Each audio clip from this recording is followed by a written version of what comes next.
विधानसभेची निवडणूक होते. कोकण या मतदारसंघातून 13 उमेदवार रिंगणात आहेत. भाजपचाही उमेदवार आहे. आपण कसं याकडे पाहता? आताच कोकण पदवीधर निवडणुकीच्या मतदान आता पार सकाळपासून 7 ते संध्याकाळी 6 पर्यंत हे मतदान होणार आहे. आणि महायुतीचे उमेदवार म्हणून सन्मान्य निरंजन वसंत डावखरे हे कोकण पदवीधरांच्या प्रतिनिधित्व करण्यासाठी ते उभे आहेत. आणि गेली 12 वर्ष त्यांनी या मतदारसंघामध्ये पदवीधरांच्या प्रश्नासाठी ज्या पद्धतीने ते लढले, त्यांच्या विकासासाठी जी काही निधी त्यांनी कोकणामध्ये वापरली किंवा दिली, त्याच्यामुळे आज ही पूर्ण निवडणूक ही एकतर्फी आहे. कुठेही विरोधी उमेदवार जे आहेत त्यांचं कुठेही प्रचार आम्हाला दिसत नाहीये. महाविकास आघाडीचे कुठलेही नेते आमच्या सिंधुदुर्गापर्यंत रत्नागिरीपर्यंत येताना आम्हाला दिसले नाहीत. मला नाना पटोलेजींची एक कुठेतरी ठाण्यामध्ये सभा ते घेत असताना दिसले. जे इलेक्शनच्या काळात आपल्या स्वतःच्या उमेदवारासाठी सिंधुदुर्गापर्यंत येऊ शकत नाही, रत्नागिरीपर्यंत येऊ शकत नाही, ते पक्ष आणि त्यांचे प्रतिनिधी कोकणाच्या सिंधुदुर्ग, रत्नागिरी, रायगड आणि या पूर्ण भागाचा मतदारांचा विकास करू शकतात का? हा साधा प्रश्न आहे. म्हणून मी बोलतो ही निवडणूक एकतर्फी आहे. कारण का प्रत्येक पदवीधरांपर्यंत पोहोचण्याचं काम हे आमच्या महायुतीच्या कार्यकर्त्यांनी केलेलं आहे. तुम्ही कुठल्याही पदवीधराला जाऊन या जिल्ह्यात विचारलं, आजूबाजूच्या जिल्ह्यात विचारलं, जिथे जिथे निवडणूक आहे, ते प्रत्येक जण सांगतात की होय, आमच्याकडे भारतीय जनता पक्ष, शिवसेना, राष्ट्रवादी आणि अन्य घटक पक्षांचा कार्यकर्ता आला, बोलला, आमचं ऐकून घेतलं, आमच्या हातात निरंजन डावकरेजींचा जाहीरनामा दिला. पण त्याच्या समोरचे जेवढे उमेदवार आहेत विरोधी, महाविकास आघाडीचे जे उमेदवार आहेत, ते ना मतदारांकडे फिरकले, ना त्यांचे नेते फिरकले. जे निवडणुकीच्या काळात मतदारांपर्यंत येऊ शकत नाही, ते निवडणुकीच्या नंतर काय येणार ह्याचा विचार पदवीधर मतदारांनी करावा. एकूण राज्यातील जे आज मतदान होत आहे राज्यात, तर जे एकूण काय वाटतं तुम्हाला? नाही, ही जसं सांगतो महायुतीची साठी ही विजय घोडदौड सुरू ठेवणारी ही निवडणूक आहे. जिथे जिथे पदवीधरांची निवडणूक आहे तिथे मी स्वतः फिरलेलो आहे नाशिक सोडून, तर तिथे महायुतीच्या बाजूनी वातावरण आहे. मुंबई पदवीधर मध्ये पण आमचे किरण शेलारजी उभे आहेत, शिक्षक उमेदवार पण तिथे उभे आहेत. म्हणून मला विश्वास आहे की महायुतीचं वातावरण या पूर्ण राज्यात आहे. आज देशात आणि राज्यात ही महायुतीची आणि एनडीएची सत्ता आहे. पदवीधरांच्या प्रश्नाला न्याय द्यायचा असेल, शिक्षण क्षेत्रामध्ये क्रांती घडवायची असेल, तर मग महायुती आणि एनडीए शिवाय दुसरा पर्याय असला पाहिजे. कारण का काँग्रेस असो, उभाटा असो, राष्ट्रवादी शरद पवार गट असो, हे कुठेही सत्तेमध्ये नसल्यामुळे पदवीधरांना न्याय कसा देणार? आणि म्हणूनच मी तुम्हाला सांगतो की इथल्या कोकणाची पदवीधरची निवडणूक ही एकतर्फी आहे. निवडणूक मानसिक दृष्टिकोनातून महाविकास आघाडीचे उमेदवार हरलेले आहेत आणि म्हणूनच ते मतदारांकडे फिरकलेले नाहीयेत. म्हणूनच काल 2 दिवसापासून उभाटाचे आणि शरद पवार गटाचेच मतदार त्यांचेच कार्यकर्ते आमच्या कार्यकर्त्यांच्या संपर्कात का आणत होते हे तुम्ही त्यांच्या नेत्या मंडळींना विचारा. अगर त्यांचे उमेदवार एवढे उजवे आहेत, त्यांनी खरंच त्यांच्यासाठी मतदान करावं, तर मग त्यांनी या पद्धतीने त्यांनी मग आमच्या संपर्कात त्यांचे मतदार का आणत आहेत हा प्रश्न त्यांनी विचारला पाहिजे. तर काल शपथ घेतल्या, खासदारकीची शपथ घेतल्यानंतर जय पॅलेस्टाईन असं म्हणताय.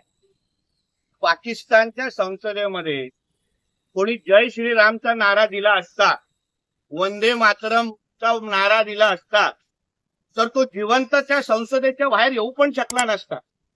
पण आमच्या संसदेमध्ये जिथे आम्ही लोकशाही ची आम्ही पूजा करतो, भारत हा लोकशाही प्रधान देश अशी आम्ही मानतो, आणि त्या संसदेमध्ये उभं राहून तिथे डॉक्टर बाबासाहेब आंबेडकरांनी आम्हाला संविधान दिला आणि तिथे उभे राहून अगर विरोधी राष्ट्रांचा आणि जिथे अतिरेक्यांचा जय जयकार होतो, निरपराध लोकांना मारलं जातं, अशा अतिरेक्यांचा जय जयकार कोण अगर करत असेल तर तो दोन पायावर कसा बाहेर येतो याबद्दल भारतीय नागरिकांनी विचार करायला पाहिजे.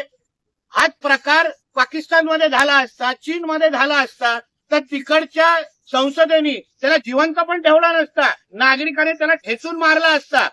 ओवेसीला सांगतो, तुझ्यामध्ये खरंच हिंमत असेल ना, भर चौकात ये, तुला काय भारतीयांची आणि हिंदू राष्ट्राची काय ताकद आहे हे आम्ही दाखवायला तयार आहे. अशा ओवेसीची जीभ फाटून खरं म्हणतं भर चौकात त्याला उभं करायला पाहिजे. आणि हे कोण अगर साठणार असेल तर त्यांनी माझ्याकडे यावं आणि पारितोषिक घेऊन जावं. साहेब, शाहू महाराजांना मरणोत्तर भारतरत्न द्या अशी मागणी हसन मुश्रीफ यांनी पंतप्रधानांकडे केली. अतिशय योग्य मागणी आहे. छत्रपती शाहू महाराजांचं तेवढं योगदान समाजामध्ये आहे. आज पिढ्यानपिढी आज त्यांचं कार्य आणि त्यांच्या विचारांवर चालणारे आम्ही सगळे नागरिक आहोत. म्हणून हसन मुश्रीफजींनी जी मागणी केली ती अतिशय योग्य, मी त्या मागणीला पाठिंबा देतो. महालक्ष्मी रेसकोर्सची महालक्ष्मी रेसकोर्स मुंबईतच राहणार. रेसकोर्सची 120 एकर जागा बीएमसीला देण्याची राज्य सरकारने मंजुरी दिली आणि त्याच्यावर थीम पार्क बनवणार आहे हेही सांगा. पर्यटनाच्या दृष्टिकोनातून चांगला प्रकल्प तिथे उभा करणार आहे. मुंबईला अजून पर्यटक दृष्टिकोनातून महत्व मिळवण्यासाठी, मुंबईला आंतरराष्ट्रीय दर्जा मिळवण्याच्या दृष्टिकोनातून आमच्या राज्य सरकारने घेतलेलं हे कौतुकाचं पाऊल आहे. साहेब, अमोल मिटकर यांनी एक विधान केलं आहे की आगामी काळात महायुती एकत्रित लढण्याबाबत शंका व्यक्त केली आहे त्यांनी. एक लक्षात घ्या, अमोल मिटकरी हे रिमोट कंट्रोलवर चालणारा व्यक्ती आहे. मी रिमोट कंट्रोलवर चालणाऱ्या व्यक्तीबद्दल बोलण्यापेक्षा थेट रिमोट कंट्रोलशी बोलेन, तेव्हा त्याचं उत्तर भेटेल. सर, याला जोडून एक प्रश्न आहे. महायुती जी विधान परिषद, महायुतीला मनसेची जी आहे ती विधान परिषदेत 7 असणार आहे का? आणि संदीप देशपांडे असं म्हणाले की विधान परिषदेला कुणाला मतदान करायचं याचा आदेश काही आम्हाला आला नाही, आम्हाला वाटेल त्याला आम्ही मत देऊ. बघा, कोकणातली जी कोकण पदवीधर मतदारसंघ आहे ह्याला तर मनसेनेचा आमदाराला पूर्ण पाठिंबा आहे. अभिजित पानसेजी तिकडच्याही मेळाव्याला गेले, त्यांनीही पाठिंबा जाहीर केला. राजसाहेबांनी पण त्याचे आदेश दिलेले आहेत. म्हणून मला असं वाटतं की मनसेना हे महायुतीच्या बरोबर आहे.